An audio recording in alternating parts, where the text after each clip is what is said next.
So, good evening and welcome to the Co-Cathedral of St. John the Evangelist. I'm delighted to see you all tonight here for our second session of reflections on Advent and Christmas through art.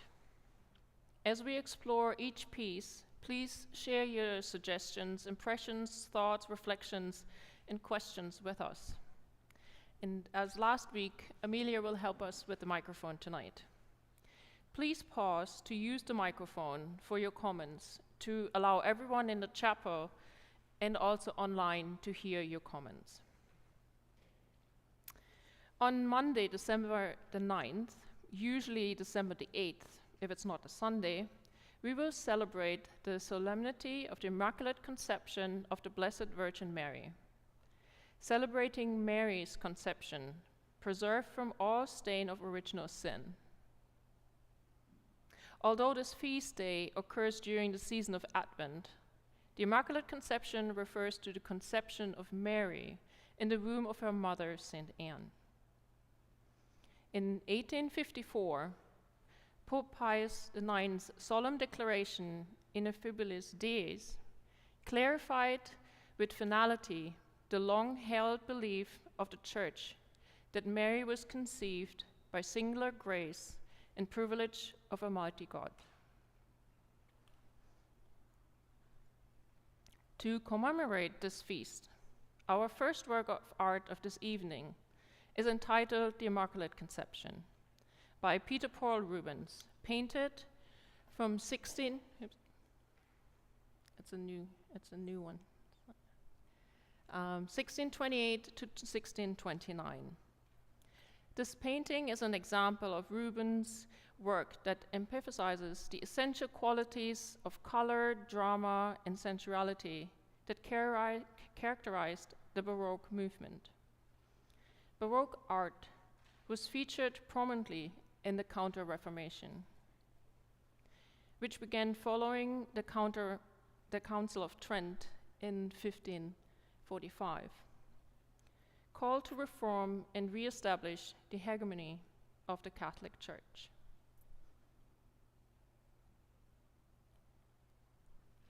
Our second work of art tonight is Madonna and Child with St. Anne by Caravaggio, painted in 1505-1506. Further encourages us to continue to reflect on the intimate relationship of St. Anne, her daughter, the Virgin Mary, and the Christ child. In contrast to the first painting, in this work, the Virgin Mary, together with Jesus Christ, crushes the serpent's head.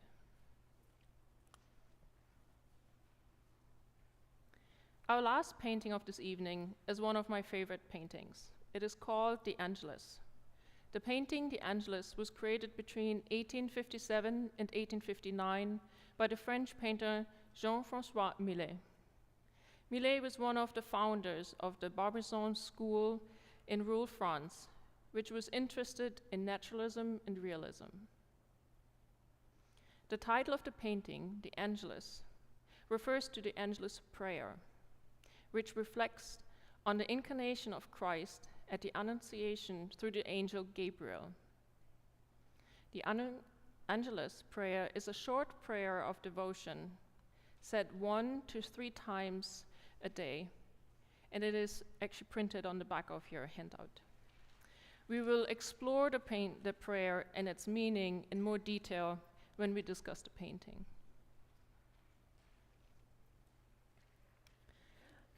The Angelus painting inspired me in recent weeks to study and ponder angels.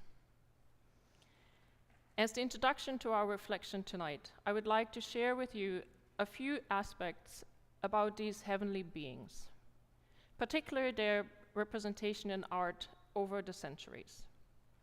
I will not delve into the different species and categories of angels, as that by itself would take an entire lecture. Angels are mentioned throughout the Bible more than 270 times, and the Church brings them to our attention through every Mass, as well in sacred art and music. The question is, who or what are angels? According to the Catechism of the Catholic Church, angels are purely spiritual, personal and immortal creatures with intelligence and will. They exist to glorify God and to serve Him, and to act as intermediaries in fulfilling His saving plans for other creatures. Unlike saints, angels were never human or lived on earth. The word angel means messenger, and as messengers of God, angels can be as spiritual beings who communicate God's love and presence to us on earth. They make known God's plan and challenge us to grow in holiness. Angels also guard and protect us. These are also known as guardian angels.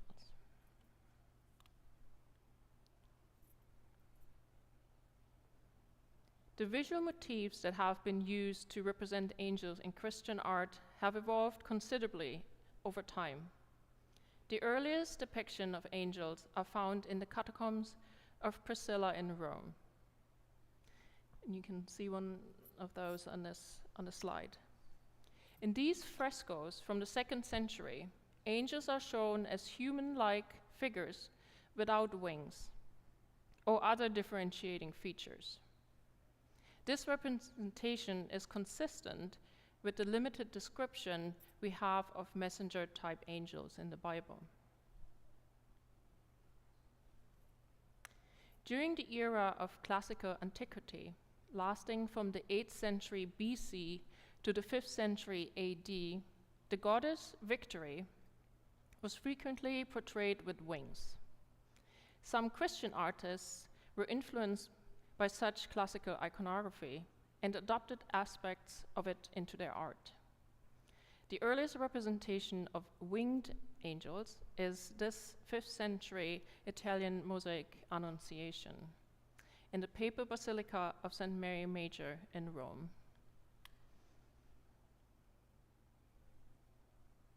At the turn of the 15th century, with the beginning of the Renaissance, artists borrowed more freely from the classical Greco-Roman world, in which the god Eros, or Cupid, was often depicted as a winged boy.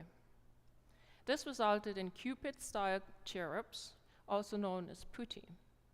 And the most famous of these putties are represented in this painting by Raphael in the Sistine Madonna, which now resides in Dresden. And everyone is very familiar with those two guys. In the 16th, 17th, and 18th centuries, angels continued to be predominantly depicted according to classical ideals of anatomical perfection. They're beautiful. And this is one of the examples, and it's the Annunciation by Fra Angelico. This painting also highlights that angels are neither male or female, making them look ambiguously gendered or androgynous. Sometimes, in certain circumstances, some artists, however, still decided to depict them more as a female or a male.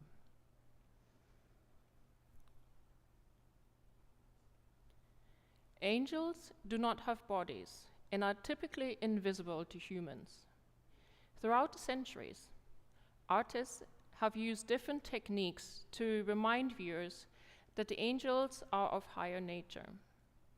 In the painting, The Annunciation, which we will explore next week, Dante Gabriel Rossetti returned to depicting the angel Gabriel without wings, but has him hover aloft in the air. This is a clear indication of Gabriel's angelic character. Pushing the imagination even further, artists made angels seem visible by suggesting their spiritual nature by portraying them as semi-transparent. Furthermore, Henry Osana Tanner, in this beautiful painting from 1898, went as far as to represent the angel Gabriel as a bright shaft of light. signifying its divine and pure nature. And with this brief excursion into the fascinating world of angels and the different ways artists throughout the centuries have wrestled with the impossible task to visualize the invisible, I will now turn to our 3 works of art of this evening. And I hope this might have inspired you also to go back and look at your different angels that constantly surround us, particularly now during the time of Advent and Christmas. Our first painting of the evening, the Immaculate Conception, was created by Peter Paul Rubens between 1628 and 1629 for the Marquis of Leganés, a Spanish politician, army commander, and one of the greatest art collectors of this time. The painting has been housed in the Prado Museum, Madrid, since 1837. And as I introduce the artist, if it's helpful, you can follow along on the handout. Peter Paul Rubens was born in 1577 in Siegen, German province of Westphalia, to where his part Calvinist Flemish family had fled to escape religious persecution in Antwerp. In 1578, they moved to Cologne, where the artist was brought up until his return, aged 12, to Antwerp in 1589. By then, Rubens and his mother had reconverted to Catholicism, and he remained a fervent believer thereafter. Rubens spent 8 years in Italy, from 1800 to 1806. There, he now saw the many ancient sculptures for the first time, including the recently recovered influential Laocoon sculpture. On his return to Antwerp, he combined these Italian influences with the lucidity and clarity of Flemish art. Following the immediate dramatic artistic style promoted in the Counter-Reformation, Rubens' unique and immensely popular Baroque style emphasized movement, color, and sensuality. Overall, more than 1,400 works have been attributed to him. In addition to running a large workshop in Antwerp that produced paintings popular with nobility and art collectors throughout Europe, Rubens was a classically educated humanist scholar and a diplomat who was knighted by both King Philip IV of Spain and Charles I of England. He died of gout in 1640 at the age of 63. As you consider our first work of art of the evening, I will quote from Revelation chapter 12, verse 1, and Genesis chapter 3, verse 15. A great portent appeared in heaven, a woman clothed with the sun, with the moon under her feet, and on her head a crown of 12 stars. I will put enmity between you and the woman, and between your offspring and hers. He will strike your head, and you will strike his heel.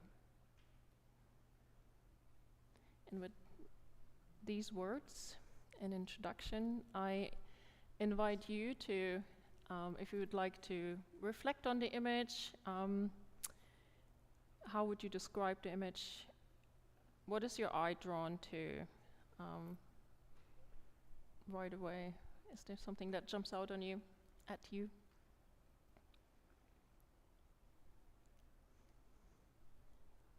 Anyone?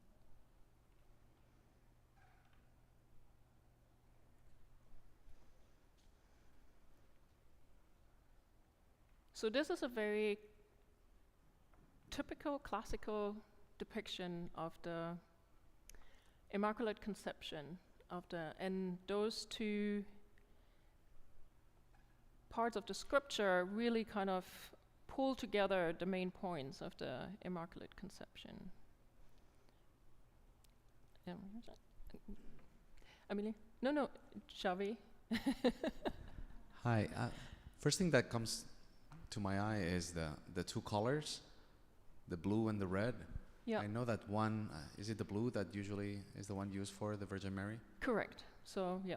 And so the red, I don't know what, does it carry So, any meaning? yeah, she usually is dressed in the combination of the two colors. The blue represents the heavenly, and the red kind of the earthly, but also the foreshadowing of the death of Jesus Christ. So it kind of puts the both colors together, and the foreshadowing of his life.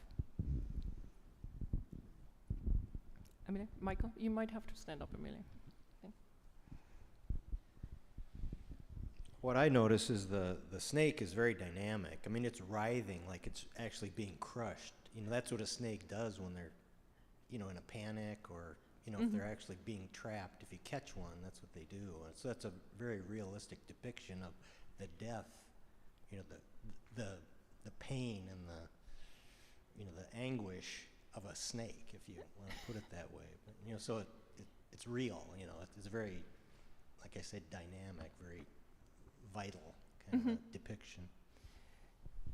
Yes, and I think that if we would compare this painting towards a Renaissance painting or even earlier painting, we probably wouldn't see that. It's a very particular quality which comes up with the Baroque art, that you see an artist wants to bring across that motion, the twisting. Very much the Baroque art likes to represent its figures or the what's happening very vividly, very lively. Yes, I thought it's. I can't quite use the dick. So, and the snake is also holding the apple. Oh. Exactly what I wanted to ask about, but I was sorting out whether maybe it was a fig and he was trying to interrupt the Mary's power to reproduce and, you know, raise Jesus Christ and be a mother, but it's an apple.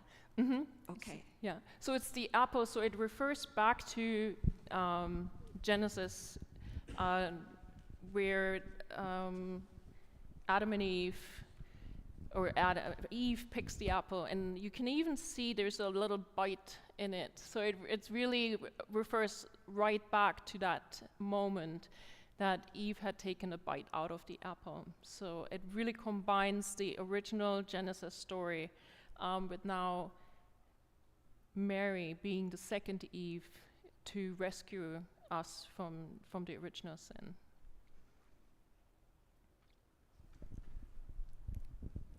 And maybe it's the Baroque style, but Mary is just strikingly beautiful. Her Yeah. face in this one is Can go just, back to it, actually. I mean, they're almost timelessly beautiful. And that's beautiful that you picked that out. I think it's a testimony to Rubens and him having gone to Rome and looked at classical statues. And so I think he very much implemented kind of the classic beauty, which is, as you say, it's timeless. So this woman will always seem attractive to any generation. Yes.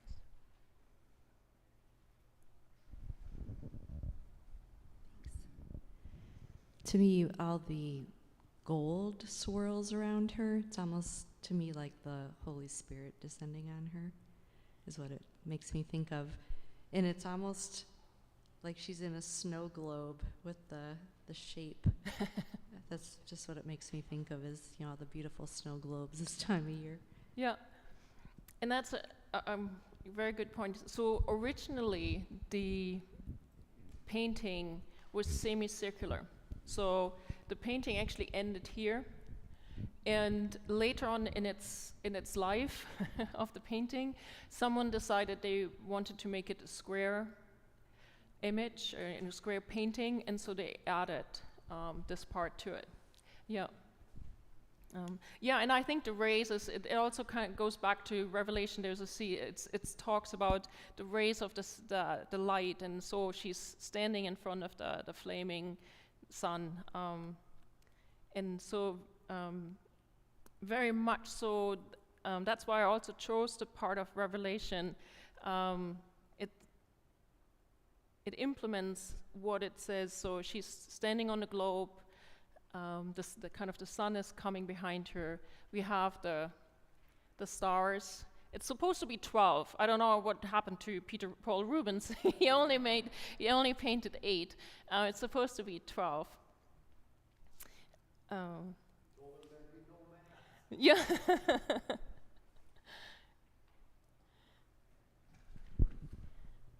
And the angel on the right hand, as we're looking at it, that's the crown for Mary then?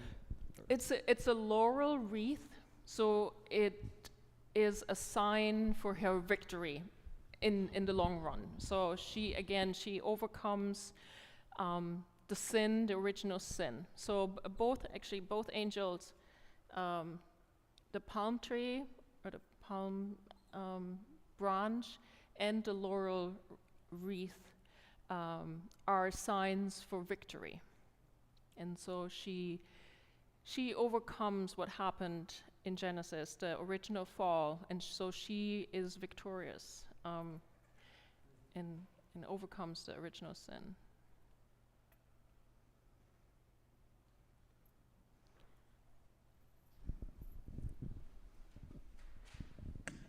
To me, it also looks like she's kind of floating in front of the moon, and all the clouds at her feet, and it's like she's heavenly. Right. So yeah, Mary is the Queen of Heavens, and then I think again, yeah. So Peter Paul Rubens pulled all these elements into that one painting, and she's standing on the world, but it's also, if we would look closely, it's a crescent of a moon, and that kind of symbolizes its ancient symbolism for chastity and purity. But you also can see it as the moon is waning, and so the Old Testament comes to an end, and the New Testament is about to arise because she's pregnant, so she will give birth to Jesus Christ, and that will open up the New Testament for us. I have to share a core mother memory because I think this is described so vividly in the Bible, and I can still remember one of my daughters was probably 4 or 5. We're going up the stairs to go to bed one evening, and in the window was the crescent moon, almost exactly like that, and a couple bright stars. And she took one look and she says, "Mom, I think Mary's standing on that." And I'll never forget her saying that. It was, yeah, it's still stuck in my brain.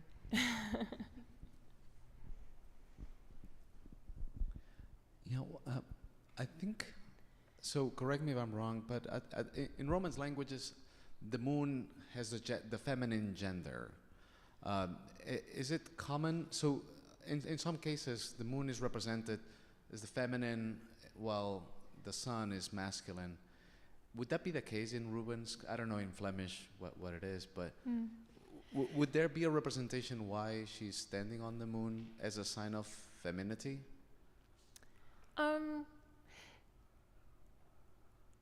I'm not quite sure about the feminine and the male, but what is quite often also thought is the moon glows because of the sun, so it kind of reflects that. So maybe, I mean, it kind of goes along those lines, because male and female are kind of working off each other, so the moon and the sun work off each other, so the sun gives the energy to the moon, not the energy, but the ability to glow. So yeah. Okay.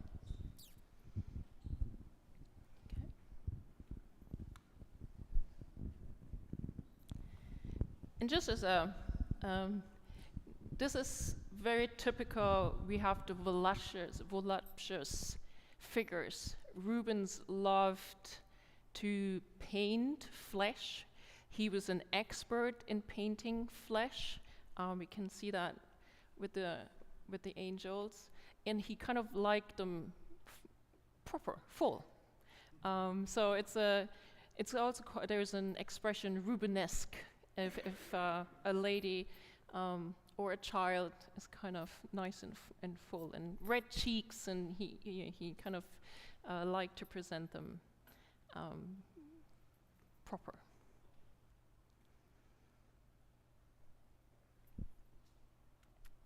Yeah, I think we should move on to our next painting, and I will leave you with the question: do we ask Mary, the pure human vessel who carried our Savior Jesus Christ, to help us avoid sin?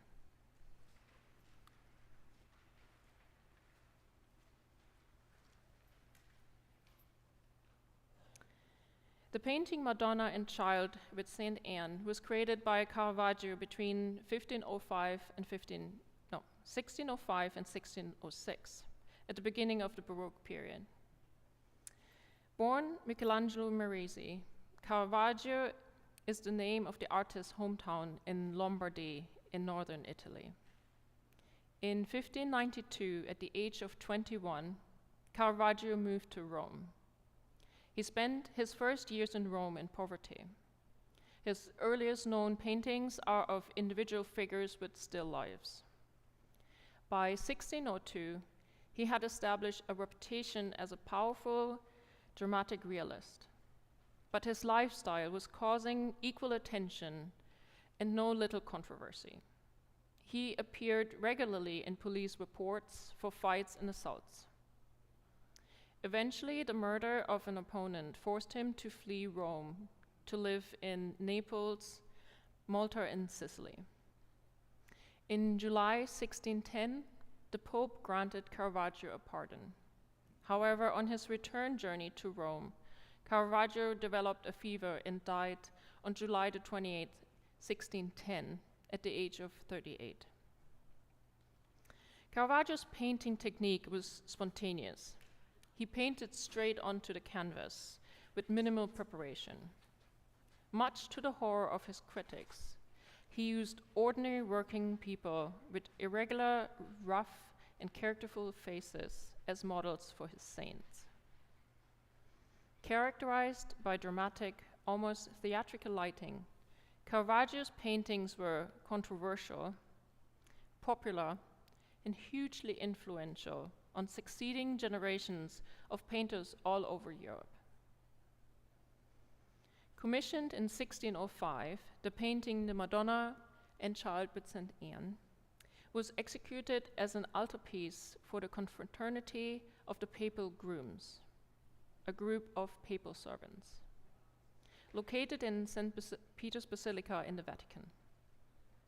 Soon after it was delivered and installed, in St. Peter's, it was immediately removed and transferred to the nearby church of St. Anne, the protector of the confraternity.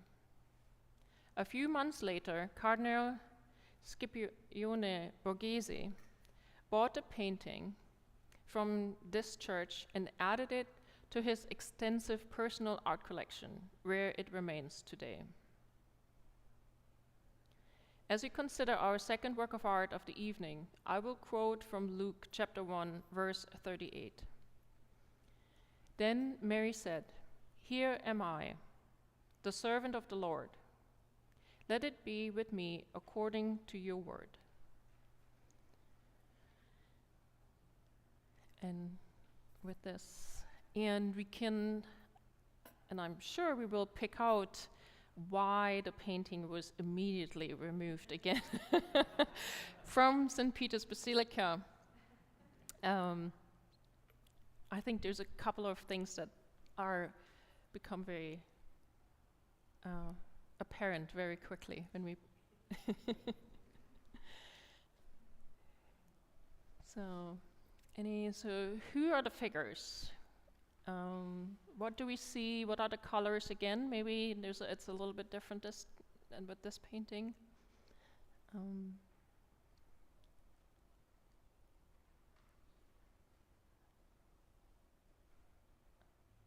And I'm kind of just go through this.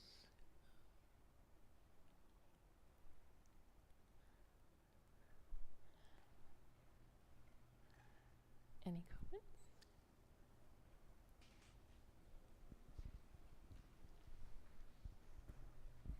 It seems really dark. I mean, except for Mary and Jesus. Anne is kind of in the dark too there. Mm-hmm. Is that how it really is, or is it just kind of? It is, yes. Okay. Yeah. Yeah. So this is one of Caravaggio's signature style of painting. He's using tenebrism.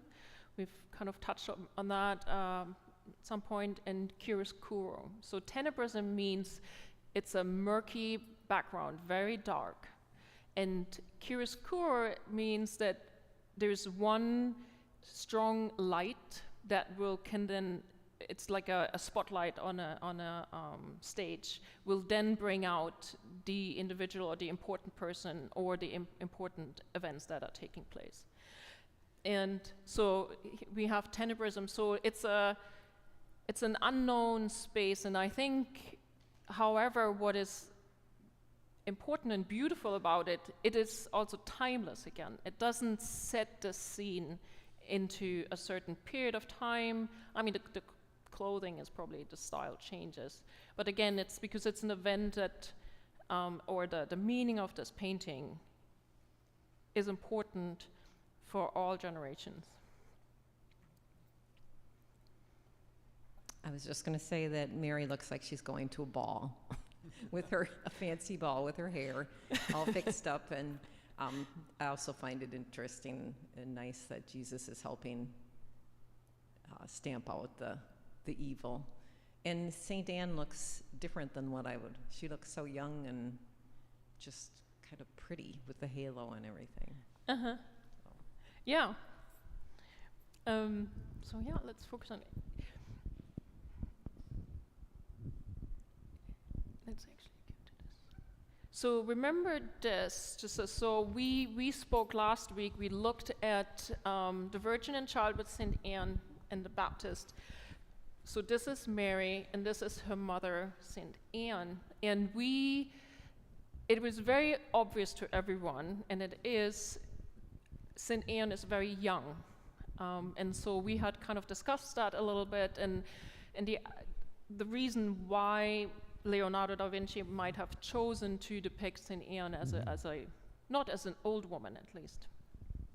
And it is interesting, some artists choose to do that, and it might be because we kind of said, because even a mother, we are always young at heart, and we don't age. However, and I think that's part of it was part of the controversy, Caravaggio chose a very different path in depicting St. Anne as an older woman, as she probably really was. But St. Anne was the patron of the confraternity, and they wanted to celebrate St. Anne. So they were very upset about, Amelia, can you just, the people behind you? They were rather upset when he delivered the painting, and St. Anne was depicted as an old woman with the wrinkles and folds in her hand. And clearly she was a woman who had been working outside. I mean, she's rather tanned and had lived life. I mean, no question about it. So it's kind of interesting, the decisions artists make in depicting the individual figures. So, but that was a big no-no, and that was part of why the painting had to be removed very quickly. And kind of, sorry. And yeah, Mary, sorry.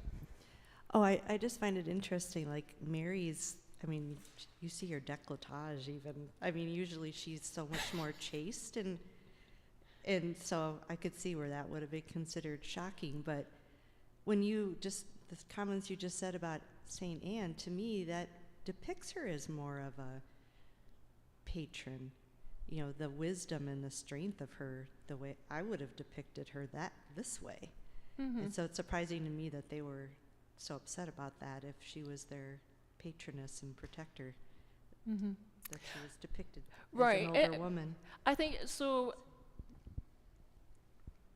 To multiple of your point, yes. So first, I think that was another no-no. That Mary's dress was rather revealing, so they didn't like that. And I think it was quite common to depict Saint Anne younger. In particular, I'm sure.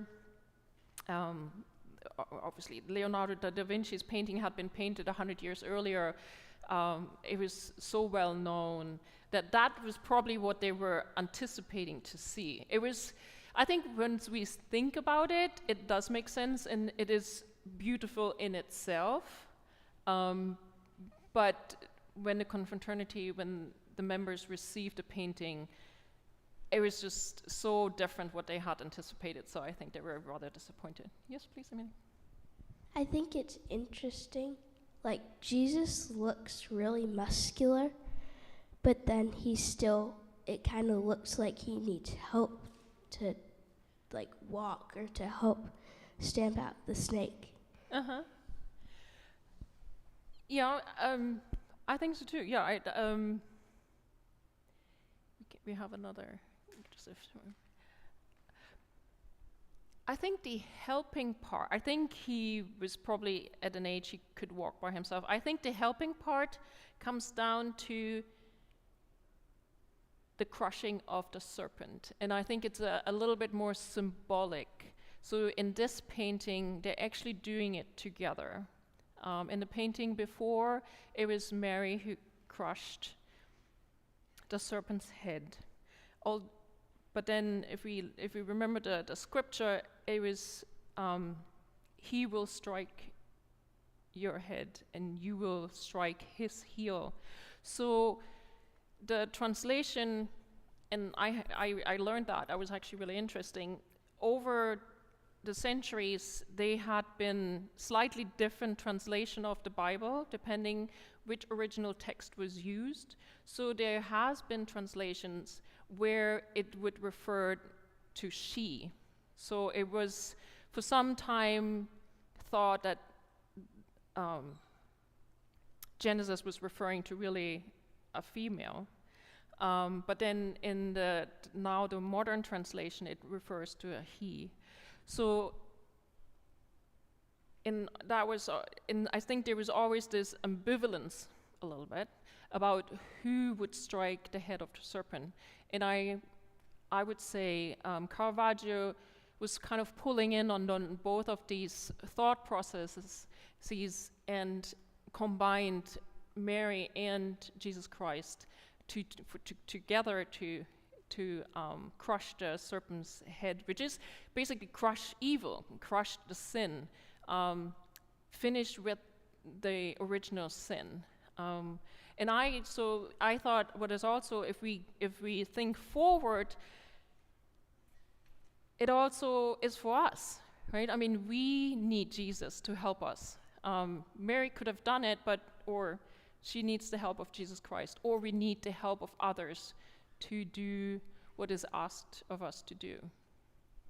So I thought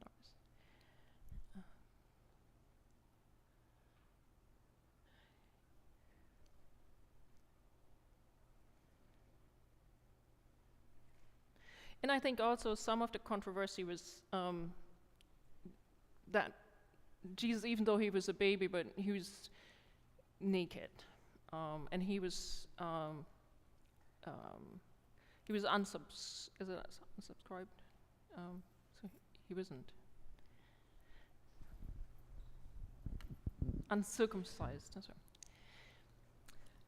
I just wanted to, I always like to hear you talk about the gazes, what they're looking at, and I just started observing what each individual is looking at. And to me, so Mary's looking at the snake, and Anne is, I'm not quite sure. Yeah. I don't know. What do you think? Interesting. So yes, I did do the exercise. I drew my lines. I think she is. I came to the conclusion that all three, so Saint Anne, Jesus, and also Mary, are pretty much kind of all looking at the most important point in the painting of crushing the serpent.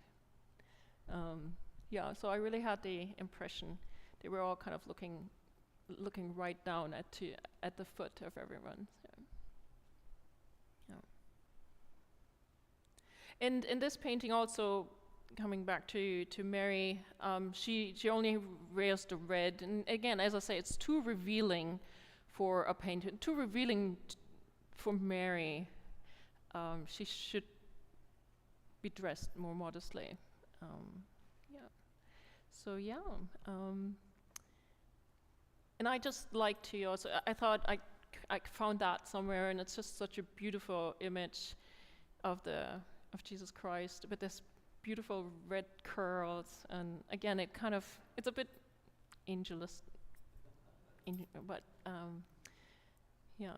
And also here, it was at the beginning of the Baroque period, so we already have that more lively depiction of action. Although in general, it's a rather stiff.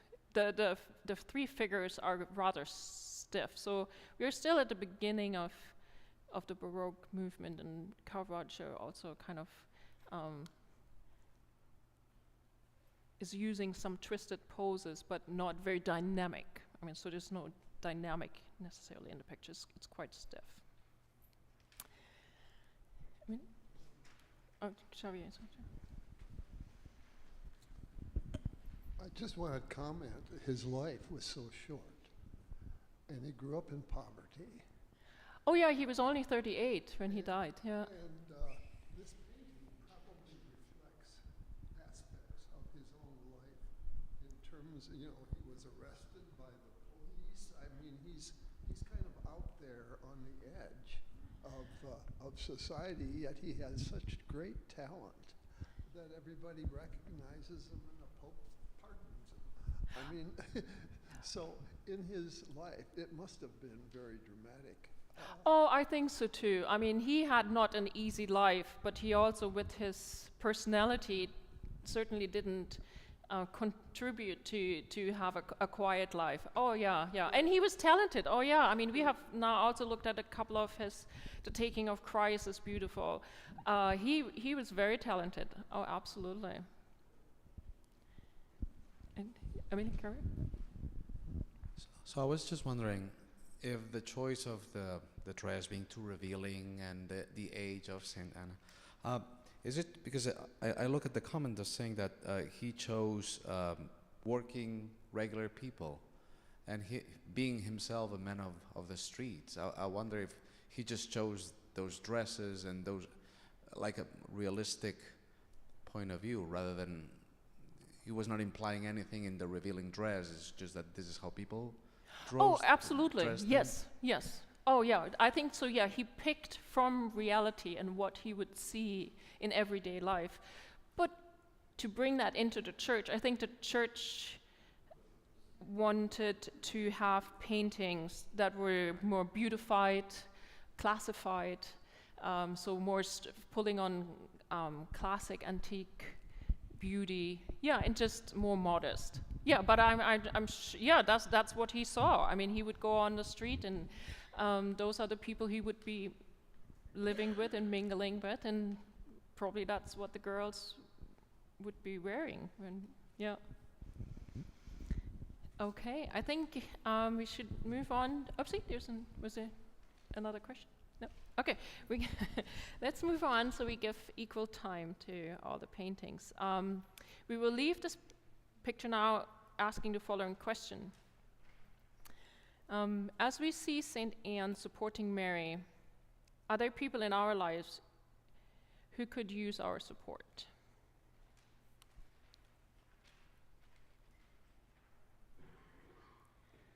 Now it's time to explore our third and last painting of this evening, the Angelus, created by Jean-François Millet between 1857 and 1859. Millet was born in 1814 in Normandy, became a famed French painter recognized for his depictions of peasant farmers and ordinary working people. He's not to be confused with the British pre-Raphaelite painter with a similar pronunciation, Jean Everett Millet. Jean-François Millet received his artistic training in Paris in the late 1830s. He then returned to rural France and became one of the founding members of the Barbizon School of Painters. The Barbizon School takes its name from the village of Barbizon, France, on the edge of the forest of Fontainebleau, a gathering place for artists of similar interests. Millet paintings are part of the 19th century movement of naturalism and realism, based on his subject matter of social reality and the lives of peasants. Besides the Angelus, Millet's most recognized paintings are The Gleaners and the man with the hoe. Millet was an important source of inspiration for Van Gogh, particularly during his early period. His paintings also influenced the work of Monet, Seurat, and others. The painting, The Angelus, was commissioned by a wealthy American, Thomas G. Appleton. However, he had failed to take possession of it at the completion, and it changed hands several times, only increasing modestly in value. Just weeks after he had married his longtime mistress and mother of his 9 children in church, Millet died on January 20th, 1875. As is common in art, after death, appreciation of the painter increased, and a bidding was ensued between the US and French governments for possession of the painting, ending with a price tag of 800,000 gold francs for Millet the Angelus, probably more than $5 million in today's value. As you consider our last work of art of the evening, I will quote from Luke chapter 1, verses 26 to 28. The angel Gabriel was sent by God to a virgin. The virgin's name was Mary. And he came to her and said, "Hail, full of grace, the Lord is with you." And for this one, I would like to start with actually the question, does the painting stir a particular emotion or feeling in you when you look at it, before we kind of do a formal analysis on it?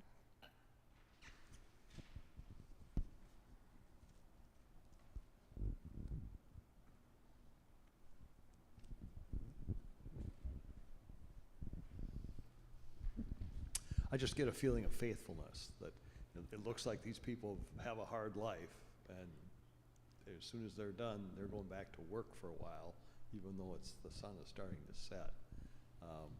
But they take the time and they have the faith to pray the prayer. It's just kind of touching that way. Yes. The words that come to mind for me are humility and tranquility.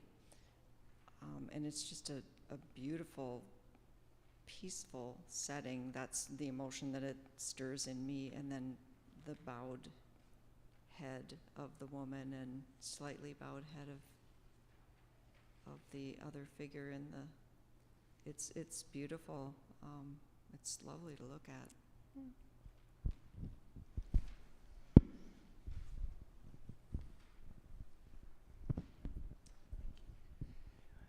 Well, I'm a big fan of this this artist and of this painting, and the thing that always struck me, my impression was it's the end of the day. You know, they've been working, and I think they're probably gleaning potatoes because that's such a meager yield. There are so few potatoes there. Mm-hmm.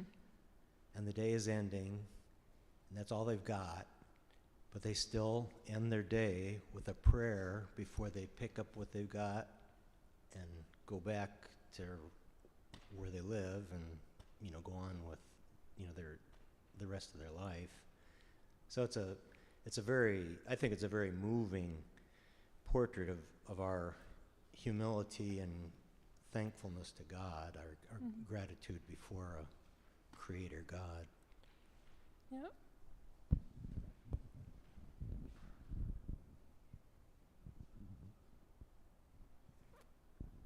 Yeah, I think that very much exactly those are the points.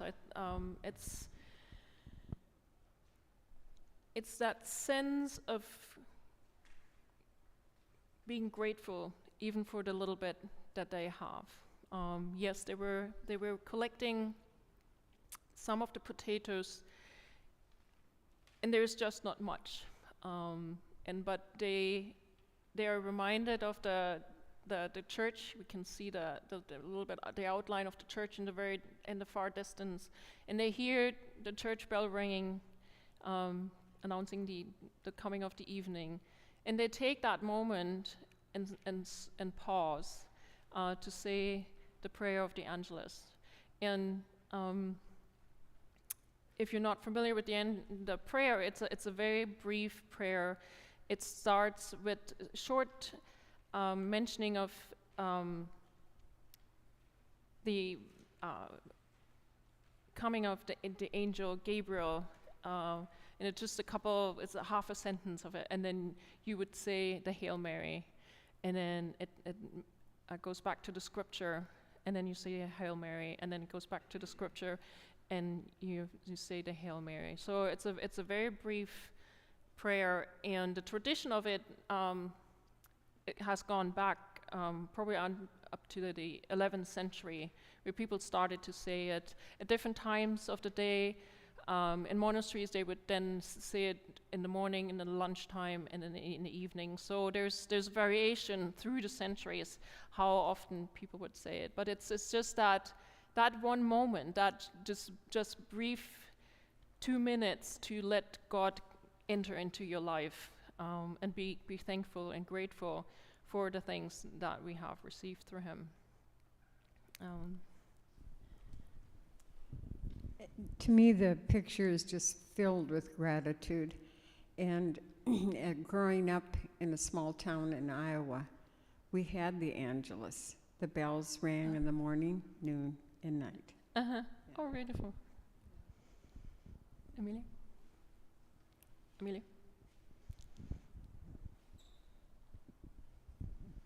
Well, I grew up in Iowa too.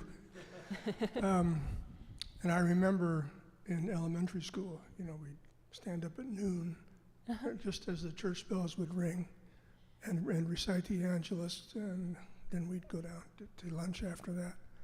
And I guess I was confused about, I guess it's been how many centuries since this painting was painted, but as the depiction here, it shows it at maybe at dinner time instead of lunchtime. And like you said, I guess it has been recited various times throughout the day, at various times in history. So I guess that answers my question about that. Yeah. Yes. In monastic life, the Angelus is what the brothers would say when they were working. So when they'd begin their work day, they'd say the Angelus, because they couldn't read, and so they would say the Angelus. And St. Francis is one who popularized it among the secular world to do it. But there were bells all over Europe because there were so many monasteries, so the bells were ringing, and people knew, well, that's the Angelus, so it's time to break for lunch at noon, or time to, pick up our tools and go home, at the end of the day, or to start work at 6 a.m. So Yeah. Oh, yeah, because That's how it worked in Europe. Everybody knew what the Angelus meant, and that was it. Everybody's days were regulated by the bells, not just the monastic people. yeah. Oh, yeah, because people didn't have watches. So yes, the ringing of the church bells helped you to know what the time was throughout the day. Oh, absolutely, yes.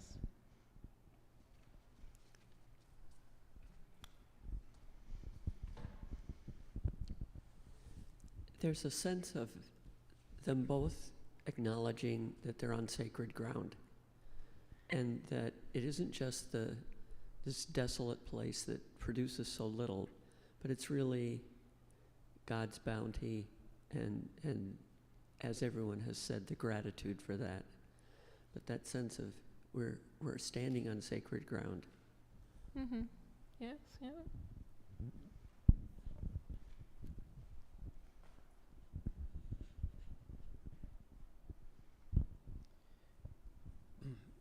You know, people talk about the power of the pen as opposed to the power of the sword, but this is a wonderful example of the power of painting.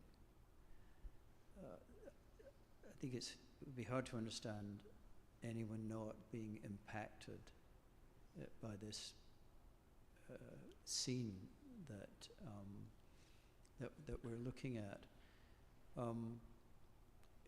One can't help but be struck by how different we live today, with so much, and yet we're never satisfied with it. And that's one thing that strikes one. But the other thing is just a little story about bells. As several people have said, bells would chime all over the Christian world at regular intervals in the day. And it is gradually disappearing. And where we lived in Marylebone, which is a district in London, which was actually St. Mary le Bone is the origin of the name, which was the district. There's a very beautiful Queen Anne church where they still ring the bells in the middle of London. And the chairman of the Board of Trustees has had to fight for decades to maintain the ability, the permission to have bells at certain times in the day. And it's simply another example of the attack and resistance to anything that is Christian, including the ability to ring bells. So it's a very different world, but what a striking painting. Yeah, and I just wanted to it was interesting, Mile commented on the painting when he created it, and it was exactly kind of what you were saying. His grandmother made him stop whatever he was doing at lunchtime and to say the Angelus, and then move on with his life. So it was a little bit of sentiment, thinking of his own grandmother when he created this painting. Yeah, and just, I think it's just a quick technical thing. I thought it's very interesting. We have seen the painting before where we have the light highlighting the figures. Here it's more almost they are backlit, so they're in shadows. We don't see their faces, so we can't not necessarily see the expressions of their faces, but we can feel it. I mean, we know they're grateful.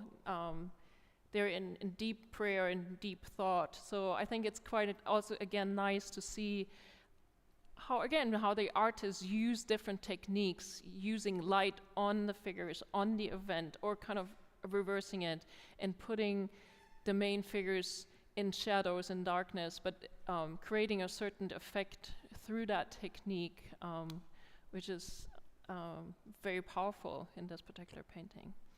So unfortunately our time is up again, and I will conclude this evening with the following question. Could reciting the Angelus daily enhance my prayer life during Advent and beyond? Thank you very much for coming.